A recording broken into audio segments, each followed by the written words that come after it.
উপস্থিত সম্মানীয় ও শ্রদ্ধেয় মুসলিম সমাজ, আজকে জুমার দিন, সেই উপলক্ষে খুতবা পাঠ করতে হয় বা দিতে হয়। আপনাদের সামনে কোরআন মাজিদ হতে কয়েকটি আয়াত এবং মহানবী সাল্লাল্লাহু আলাইহি সাল্লামের হাদিস কিছু অংশ আলোচনা করেছি। তার একটু সেগুলির ব্যাখ্যা বিশ্লেষণ আপনাদের সামনে অতি সংক্ষিপ্ত করে রাখার চেষ্টা করবো ইনশাআল্লাহ। মহান আল্লাহর প্রশংসা ও মহানবী সাল্লাল্লাহু আলাইহি সাল্লামের উপর দুরূদ ও সালাম, এই দুটি হচ্ছে খুতবার খুবই গুরুত্বপূর্ণ অংশ। আমরা যেহেতু বাংলা ভাষায়, আমাদের মাতৃভাষা বাংলা, আর খুতবা নবী সাল্লাল্লাহু আলাইহি সাল্লাম তার মাতৃভাষা আরবিতে দিয়েছেন, তাই আমাদের মাতৃভাষা বাংলা হলেও খুতবার কিছুটা অংশ অন্তত আরবিতে বলে আমরা সে সুন্নাত বা সে নিয়মকে বজায় রেখে থাকি এবং তারপরে শ্রোতাদের সুবিধার্থে তারা যেন বুঝতে পারেন সেই জন্য সেই ভাষাতে বক্তব্যটা পেশ করে থাকি। তো এটা সেই জুমা যখন থেকে ফরজ হয়েছে তখন থেকে জুমা এটা একটা ইসলামের শিয়ার, এটা একটা গুরুত্বপূর্ণ বিষয়। এই জুমার মাধ্যমে মানুষের সংস্কার, মানুষের সংশোধন করা হয়। এই উদ্দেশ্যে মহান আল্লাহ এই জুমাকে ফরজ করেছেন। সপ্তাহ ধরে মানুষের মনের মধ্যে যে আবর্জনা, যে ময়লা, যে মরিচিকা ধরে যায়, সেগুলোকে দূর করা এবং ইসলামের শিক্ষা সঠিকভাবে পরিবেশন করা হচ্ছে এই জুমার উদ্দেশ্য, এই খুতবার উদ্দেশ্য। জোহরের নামাজ 4 রাকাত, কিন্তু এই জুমার জন্য এই 2 রাকাতকে খুতবার সমতুল্য করে দেওয়া হয়েছে, আর 2 রাকাত জুমার ফরজ নামাজ রাখা হয়েছে। তাই আমরা মুসলিম, আমরা সবাই দাবি করি মুসলিম, আমরা সংখ্যাও দাবি করি অনেক, কিন্তু মহান আল্লাহ বলছেন ওয়ামা ইউমিনু আকসারুহুম বিল্লাহি ইল্লা ওয়া হুম মুশরিকুন,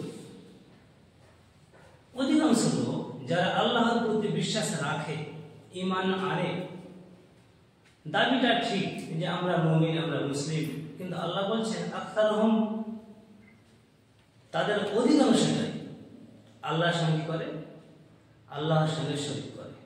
অর্থাৎ বিশুদ্ধ ঈমান আমাদের কাছে অধিকাংশ কাছেই নেই। এই শিরকের ব্যাপারে, আল্লাহর একত্বর ব্যাপারে, তাওহীদের ব্যাপারে আমরা অনেক আলাপ আলোচনা করে থাকি, আমরা শুনে থাকি, আর এটাতে গুরুত্ব দিতেই হবে, একে অবহেলা করা মোটেই চলবে না। তার কারণ হচ্ছে ইসলামের সব থেকে গুরুত্বপূর্ণ, সব থেকে দামি জিনিস হচ্ছে এই তাওহীদ।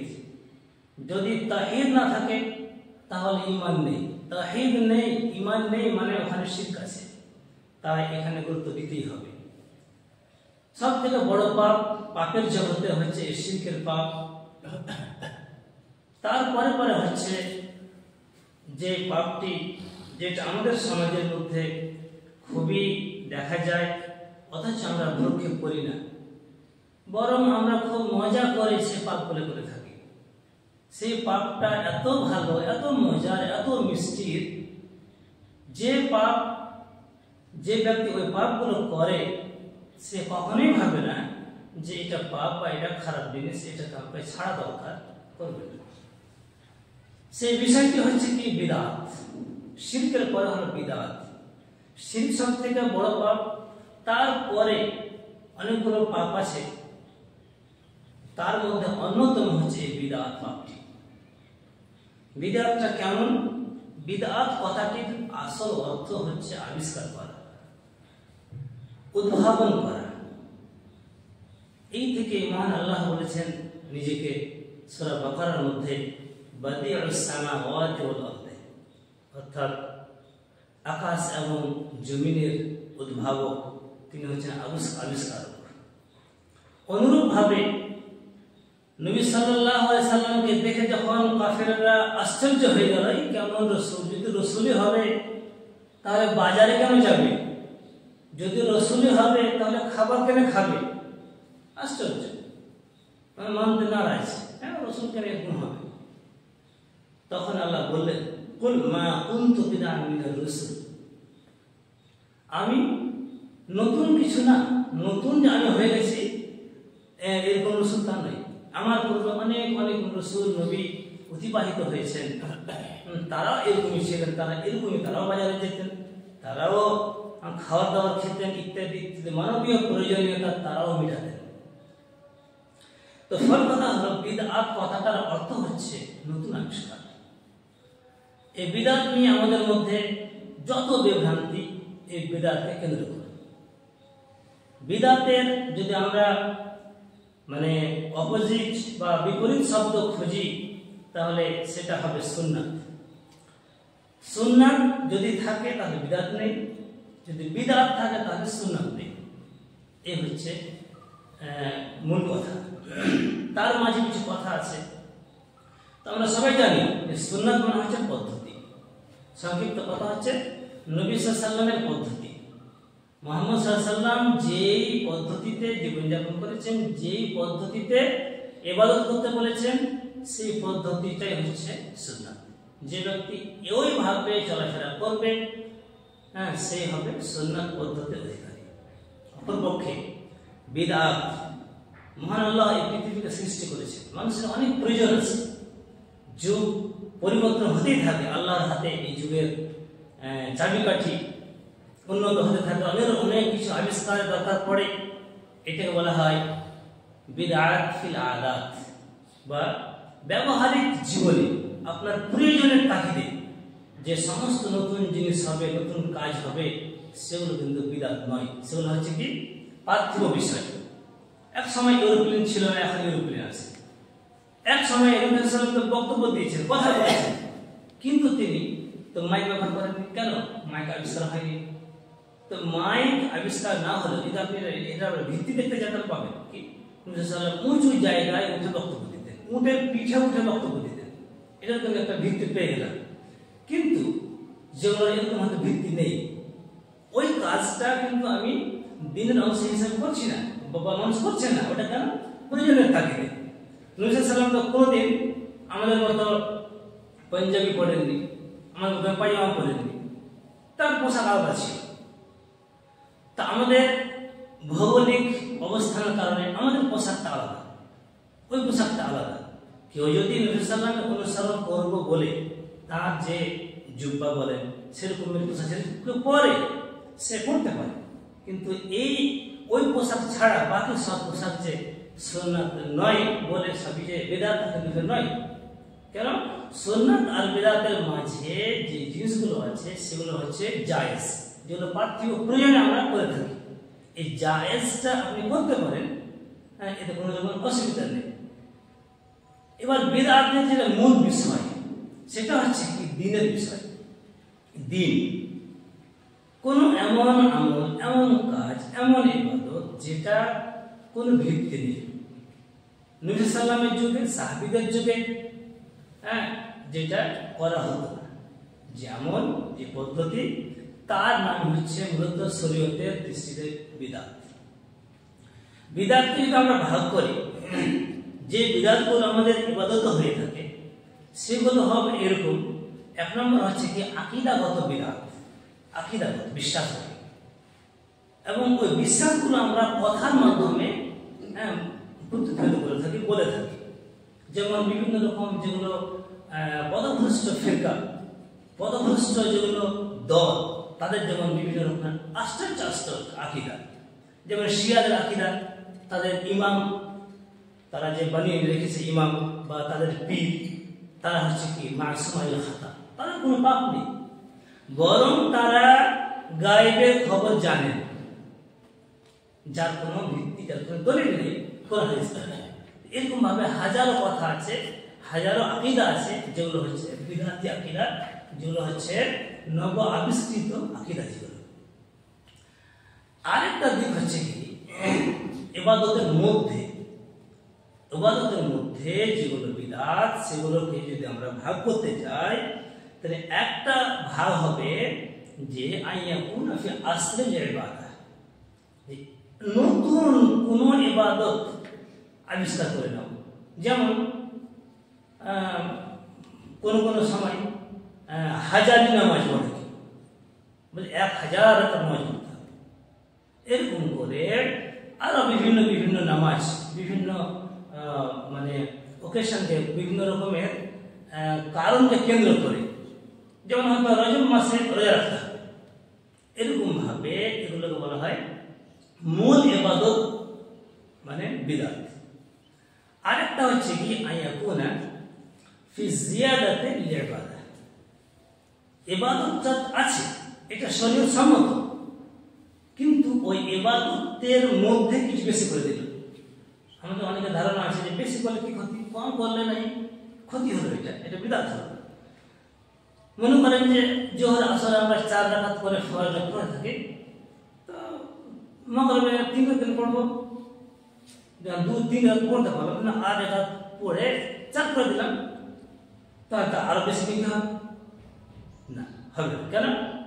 যে এখানে আল্লাহ রাসূল যেভাবে বলেছেন সেভাবে আমাকে করতে হবে।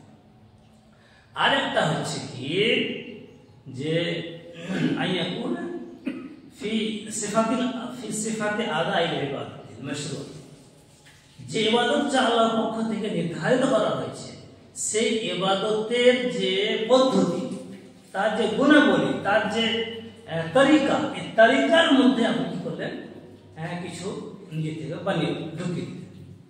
যদি এই তরিকার মধ্যে, আর এই ইবাদতটা কিন্তু, এই বিদআতটা কিন্তু বেশি। আপনি দেখেন আপনার সমাজের মধ্যে সব জায়গাতে যে নিজের মধ্যে থেকে এই যে চালু হয়েছে জিকির, আল্লাহর জিকির করতে হবে, এটা খুবই গুরুত্বপূর্ণ বিষয়। আল্লাহ বলেন ফাযকুরুনি আযকুরকুম, তোমরা আমার জিকির করো, আমাকে স্মরণ করো, আমি তোমাকে স্মরণ করব। জিকির খুব গুরুত্ব রয়েছে। এই বলে এখন জিকিরের অনেক রকমের পদ্ধতি নিজে চালু করে বসে থাকো। কোন সময়, বিশেষ করে বৃহস্পতিবার আমি মাথা বসে থাকতে দেখেছিলাম যে সন্ধ্যাতে মাগরিবের পরে বসে কি আল্লাহ আল্লাহ করে বলছে, সব একসাথে গোল হয়ে।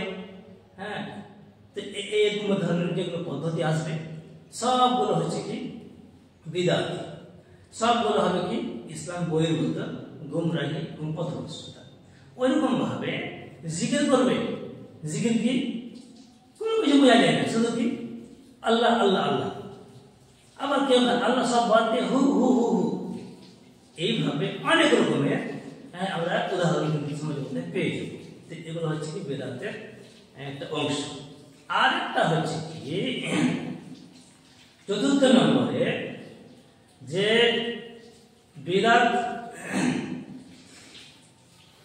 বেদাত করতে গিয়ে যে বিষয়টা আমাদের বেশি মানে ভাবায়, যে বিষয়টা যে এই বিদআত গুলো আসে কোথা, এই বিদআত গুলো কিভাবে তৈরি হয়, কখন থেকে আমাদের মধ্যে চলে আসে, এর কারণ কি? আমরা যদি দেখি ইসলামের ইতিহাসে, এই বিদআতের সূচনা, এর শুরুটা কিন্তু খুব আগে থেকে হয়ে গেছিল। যখন খোলাফায়ে রাশিদিনের যুগ চলছিল, ওই খোলাফায়ে রাশিদিনদের শেষ অংশ থেকে বিদআত চালু হয়েছে। প্রথমেই চালু হয়ে গেল একটা বিদআত, একটা দল বলছে যে ভাগ্যটা বোধহয় কি, ভাগ্য বলে কোনো জিনিস নেই। কেউ বলছে যে না না না, ভাগ্যটাই সব কিছু।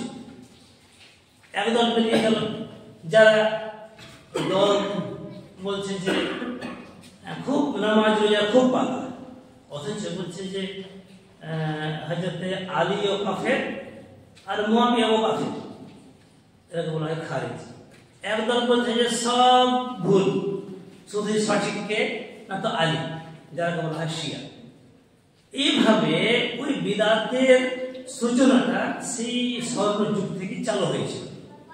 কিন্তু সেই যুগে সাহাবারা ছিলেন, তারা কিন্তু বুঝতে থাকেননি, তারা কিন্তু বিশেষভাবে সময় দিয়েছেন, খুব বোঝানোর চেষ্টা করেছেন। যেমন হাদিসের মধ্যে পাওয়া যায়, মুসলিম শরীফে এসেছে কথাটি, যে ইবনে আব্বাস রাদিয়াল্লাহু আনহু কাদারিয়াদের সাথে গেলেন বুঝাতে, অনেকক্ষণ ধরে বুঝালেন, কিন্তু তারা বুঝলেন না, যেখানকার সেখানে থেকে। তারপরে একটা দল তৈরি হলো মুতাজিলা। আর যতগুলো বিদআত আবিষ্কার হয়েছিল, যদি আপনি জায়গা দিয়ে একটু দেখতে যান, তাহলে সমস্ত বিদআত গুলো আবিষ্কার হয়েছে মদিনা ছাড়া বিভিন্ন জায়গাতে। মক্কাতেও হয়েছে, এদিকে বেশি আবিষ্কার হয়েছে বিদআত কুফা, বাসরা, শাম বা সিরিয়া, এই সমস্ত জায়গাতে।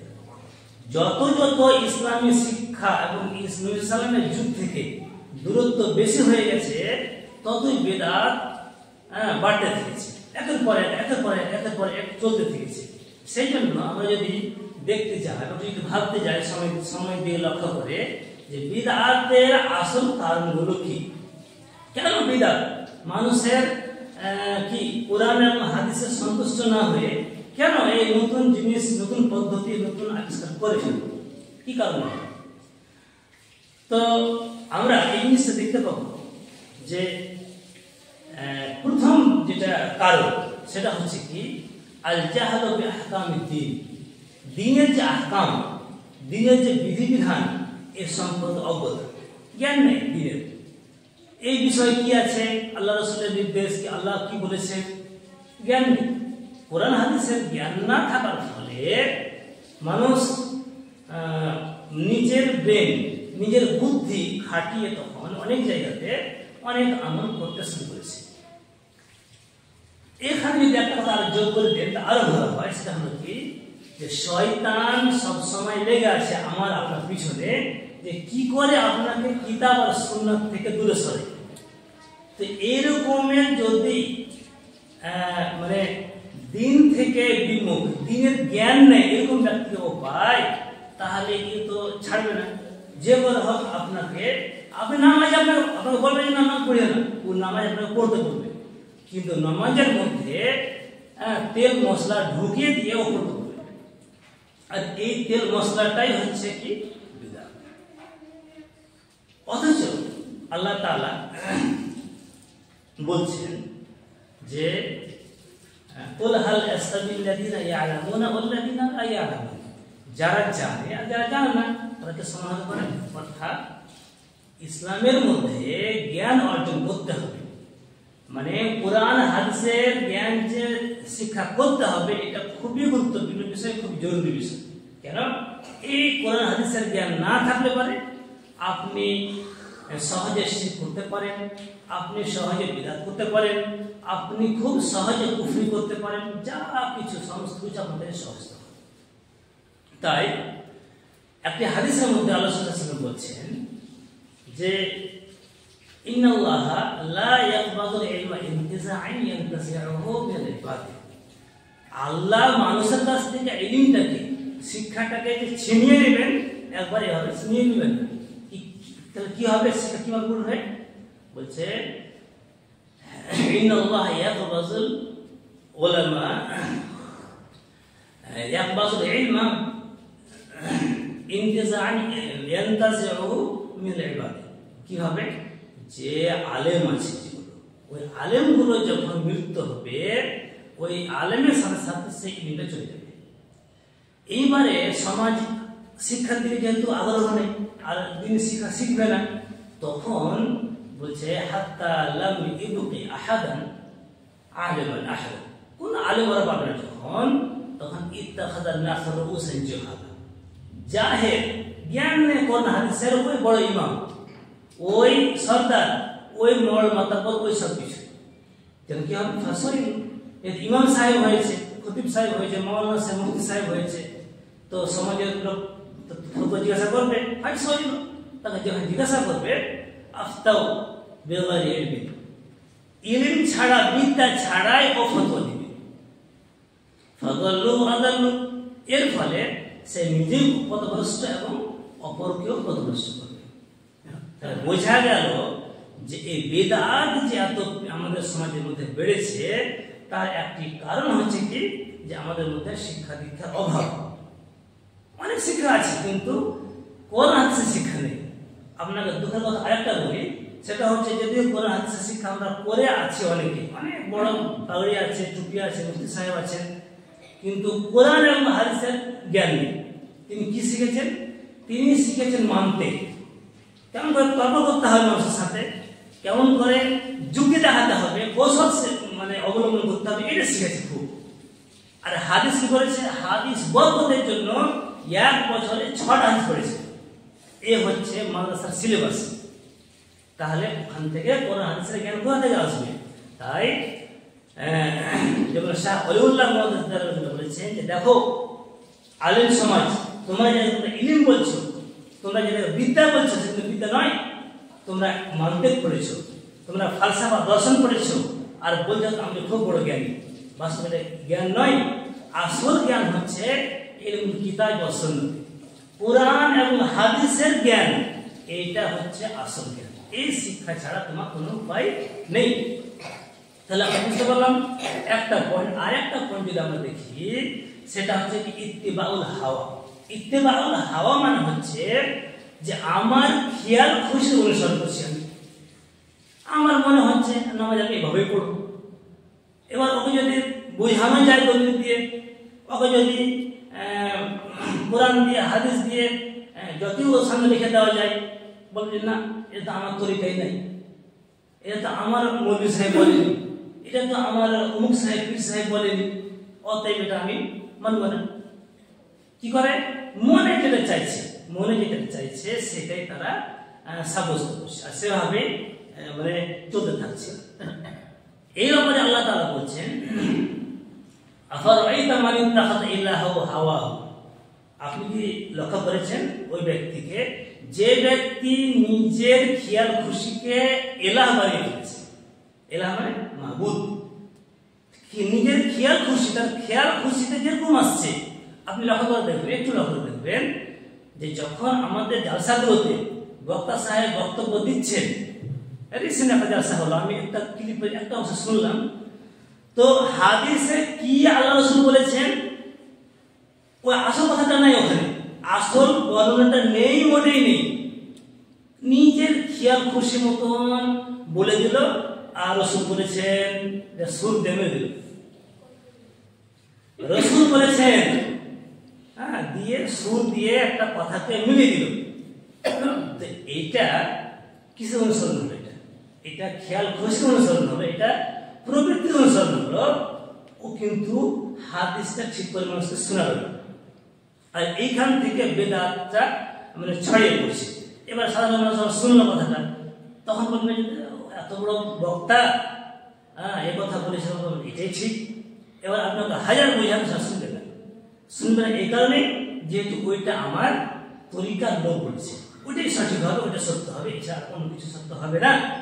তাই আল্লাহ বলছেন আফারাইতা মান ইত্তাখাযা ইলাহু হাওয়াহু, যে ব্যক্তি নিজের প্রবৃত্তিকে অনুসরণ করে আর ইলাহ বানিয়ে ফেলেছে, আপনি কি তাকে দেখেছেন? আল্লাহ বলছেন তারপরে আযাল্লাহু আলাইহি, তার কাছে জ্ঞান ছিল, তার সামনে জ্ঞান প্রকাশিত হয়েছে, তারপরে পরেও কিন্তু সেদিকে রুখে পড়েনি, যার কারণে আযাল্লাহু আলাইহি, ও যে জেনেছে শুনেছে তারপরে ও শোনেনি, আল্লাহ তাকে গোমরাহ করে দিয়েছে। আর কি করেছেন? ওয়া খাতামা আলা সামইহি ওয়া কলবিহি, তার কানে এবং তার হৃদয়ে আল্লাহ মোহর লাগিয়ে দিয়েছেন, যে তখন ওকে ভালো কথা শোনালেও ও শুনতে পায় না, শুনেও শোনে না। এবং ভালো কথা, সঠিক যেটা দলিল ভিত্তিক কথা, যেটা কোরআন ভিত্তিক একদম সহি কথা যখন তার সামনে রাখা হয়, তখন সেটা তার অন্তরে ঢুকে দেয়। আর কি হয়েছে? আল্লাহ বলছেন ওয়াজআলা আলা বাসারিহি গিশাওয়া, এবং তার চোখের উপরে পট্টি পড়ে গেছে, ও হকটা আর দেখতে পায় না। আল্লাহ বলছেন তারপরে ফামা ইয়াহদিহি মিন বা'দিল্লাহ, যে ব্যক্তি এরকম হবে তাকে আর আল্লাহর পরে কে হেদায়েত দিবে? অর্থাৎ এরকম লোকে লোকের হেদায়েত হওয়া, সঠিক পথে ফিরে আসা খুব কঠিন। ওকে ওই বিরাট নিয়েই সন্তুষ্ট থাকতে হবে, ওকে ওই অন্ধকার নিয়েই থাকতে হবে। কেন? তার সামনে জ্ঞান এসেছে, বিদ্যা এসেছে, কোরআন এসেছে, হাদিস এসেছে, তারপরে সে বিবেক লাগায়নি, বোঝার চেষ্টা করেনি। সে কি করেছে? সে নিজের প্রবৃত্তির অনুসরণ করে চলছে, নিজের যুক্তিকে ওখানে লাগিয়েছে। আর ওরা বললে কি, ওরা তো ওয়াহাবি, ওরা বললে কি হবে, ওরা তো উমুক, ওরা তো দুমুক, আমরা তো এইভাবে ভাবি না। এরকম হলো ব্যাপার। আর একটা হচ্ছে কি, বিদআত সৃষ্টি হওয়ার জন্য দায়ী যে কারণটা, সেটা হচ্ছে আত-তাআসসুব লিল আরা'i ওয়াল রিজাল, অর্থাৎ নির্দিষ্ট মতের, নির্দিষ্ট তন্ত্রের, নির্দিষ্ট তারিকার অন্ধভক্ত হয়ে যাওয়া এবং নির্দিষ্ট লোকের অন্ধভক্ত হয়ে যাওয়া। না, হক ওখানেই আছে, অথচ তিনি কি নবী, তিনি কি রাসূল? না, অন্ধভাবে বিশ্বাস করতে হবে। কোন রকমের প্রশ্ন, কোন রকমের দ্বিধাদ্বন্দ্ব ছাড়া একটাই, সেটা হচ্ছে কি মুহাম্মদ রাসূল সাল্লাল্লাহু আলাইহি ওয়াসাল্লামকে এবং তার বাণীকে, এছাড়া আর কেউ না পৃথিবীতে। যে কেউ হোক, তার কথা আসলে অন্ধভাবে বিশ্বাস করা যাবে না, সেটাকে পেশ করতে হবে কোরআন এবং হাদিসের সামনে। যদি কোরআন হাদিসের সামনে টিকতে পারে, তাহলে সেটা সত্য, সেটা মানার যোগ্য, নইলে না। সে যত বড় লোক হোক, যতই ডিগ্রি থাক, যত বড় পাগড়ি থাক, যত বড় জুব্বা থাক, ওর দাম এক পয়সাও না, এক অণুও না, যদি সেটা কোরআন এবং হাদিসের বিরুদ্ধে যায় বা সামঞ্জস্য না হয়। অথচ দেখুন, এই বিদআতের মধ্যে ডুবে থাকা আর বিদআত তৈরি হওয়ার পক্ষে এইটাই হচ্ছে দেখেন কত বড় একটা কারণ। আমি এই মুথাবরী ঘটনা বলছি। ইমাম সাহেব দোয়া করছেন, ইয়া ইলাহি রহম ফরমা মুস্তাফা কে ওয়াস্তে, ইয়া মুস্তাফা রহম ফরমা খুদা কে ওয়াস্তে। আমি প্রশ্ন করলাম যে এটা কি করে হয়? উনি চুপচাপ থেকে প্রথম বলছে, না আমরা যেটা বলছি ওটাই ঠিক। বাস, কেন? যে আমাদের নূর মুফতি সাহেব কথা বলে দিয়েছে যে এটা ঠিক, বলে যাবে। তো যাই হোক, এদিকে অনেক সময় লেগে যাবে। এইভাবে আমরা কি করি? অন্ধভক্তিতে পড়ি। অথচ আল্লাহ বলছেন, ওয়াইদা কিলা লাহুম মা আনজালাল্লাহু, যখন তাদেরকে বলা হয় আল্লাহ যা অবতরণ করেছেন, অবতীর্ণ করেছেন, তোমরা তার ইত্তেবা করো, ইত্তাবিউ মা আনজালাল্লাহু, আল্লাহ যা অবতীর্ণ করেছেন সেটা তোমরা অনুসরণ করো। তখন তারা কি বলে? বাল নাত্তাবিউ মা আলফাইনা আলাইহি আবানা। না না না, আরে তুমি আজকে নতুন কথা বলছো, তোমার কথা আমরা শুনবো? আমরা বাপ দাদার আমল থেকে যে কাজ করে এসেছি ওটা কি করে ছাড়বো? আমার বাপ দাদা সব জাহান্নামী, সবাই ভুল করে গেছে, সবাই পথভ্রষ্ট, আর তুমি আগে সঠিক।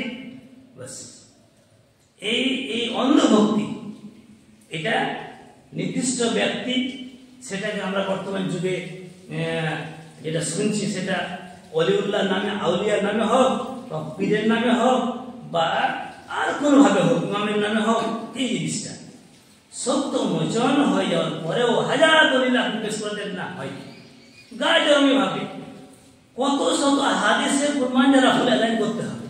এটাই হচ্ছে সুন্নাত। এখন এটাকে বাদ দিতে হবে না। একবার মুখ দিয়ে বের হয় না যে এটা হাদিসে নেই, এটা বলতে পারেন। তখন কি, হ্যাঁ আল্লাহ রাসূল করেছিলেন একবার, যখন নতুন নতুন সব মুসলমান হয়েছিল, বগলে মূর্তি আর বুত নিয়ে আসতো, তখন এই বুত আর মূর্তিটা কোথায় আছে লেখা? তখন আর নাই। আমি শুনেছি মুখের কাছে, মুখের কাছে শুনেছি, এ করতে করতে করতে লাস্টে গিয়ে আপনি পাবেন কোথায় জানেন? এর শেষ কোথায় রেফারেন্স পাবেন? শয়তানের কাছে। ইবলিস মাথার মধ্যে ঢুকে দিয়েছে যে বাবা এই সুন্নাত করা যাবে না, ওরা করবে, তোমাকে করতে হবে। কেন? যে তোমাকে একটা আমি সাথে চাই। এই তো হলো অবস্থা আমাদের। আর একটা পয়েন্ট যদি আমরা লক্ষ্য করি, সেটা হচ্ছে কি, এটা পারিপার্শ্বিক অবস্থা। তাশাব্বুহু বিল কুফফার, অর্থাৎ মানুষ যেখানে যারা বসবাস করে, এই দেশে বসবাস করে, সেখানে অধিক লোকের যেটা কৃষ্টি কালচার থাকে, তাদের যে আচার আচরণ ব্যবস্থাপনা থাকে, সেই দিকে আকৃষ্ট হয়ে মানুষ কি করে, মুসলিম হলেও সে বিদআতে লিপ্ত হয়। কেমন কথা হলো? আপনি দেখেন যে আমাদের হিন্দু ভাইরা দিওয়ালি করে, আলো সজ্জা করে, আমরা মুসলিম আল্লাহকে মানি, রসুলকে মানি, খুব দাবিদার, একদম রসুলের ভালোবাসায় আমরা একদম ফানা হয়ে যাচ্ছি। কি করলাম যে বানাও একদম মোমবাতি জ্বালিয়ে হবে, একদম মোমবাতি জ্বাল একাকার করে দিলাম। কেউ বানালো দুর্গা, আমি ওখানে বানিয়ে ফেলাম দরগা। ওদের মধ্যে যেমন একটা তানাসুব যেটা বলা হয়, জন্মান্তর, মুসলিম অথচ বিশ্বাস করছে যে জন্মান্তর, এটা বাস্তব সত্য কথা। এইভাবে করে করে এই যে দেখেন জন্মদিবস পালন করতে হবে, নবীর জন্মদিবস পালন করলে পতাকা বাড়িতে একটা লাগিয়ে দিলে সারা বছর কোন বিপদ আপদ আর আসবে না। কেন? যে মন্দিরে পতাকা উঠছে, ওরা বিভিন্ন জায়গায় এরকম করছে, ওখান থেকে আমি নিলাম।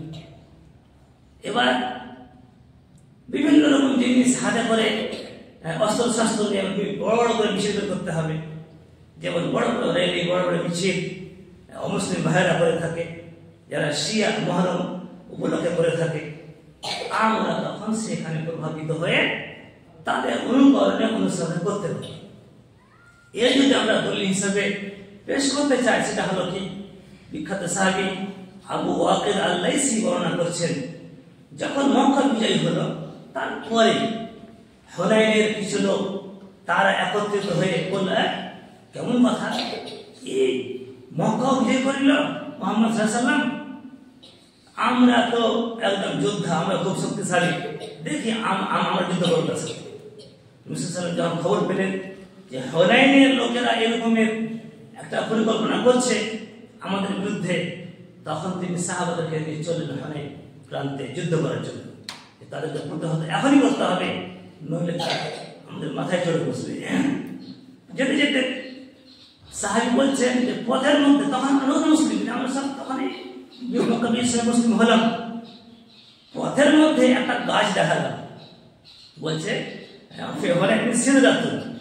একটা গাছ বলছে, সেখানে মুশরিকরা আরাম করতো, অবস্থান করতো, মানে বরকত মনে করে যে এখানে থাকলে পরে খুব বরকত হবে। যেমন এইদিকে যা জানেন জায়গাতে সব কি করে থাকে, বসে থাকে, সবুজ সবুজ ছড়িয়ে পড়ে, ওরকম বরকত হবে, খুব উন্নতি হবে খুব।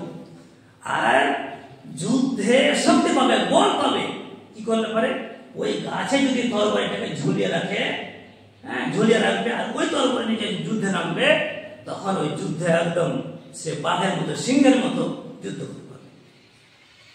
এই সাহাবীরা নতুন মুসলিম যে এবার তখন বলছেন যে ইয়া রাসূলুল্লাহ ইজআল লানা যাত আনওয়াত, ওই গাছটাকে ওরা বলতো জাত আনওয়াত, তো আমাদের জন্য একটা জাত আনওয়াত বানিয়ে দিন আপনি, নির্দিষ্ট করতে এই গাছটা তোমরা বসবা, ওখানে গিয়ে তোমরা বরকতের জন্য তরবারি ঝুলিয়ে রাখবা আর ওখানে থাকবা।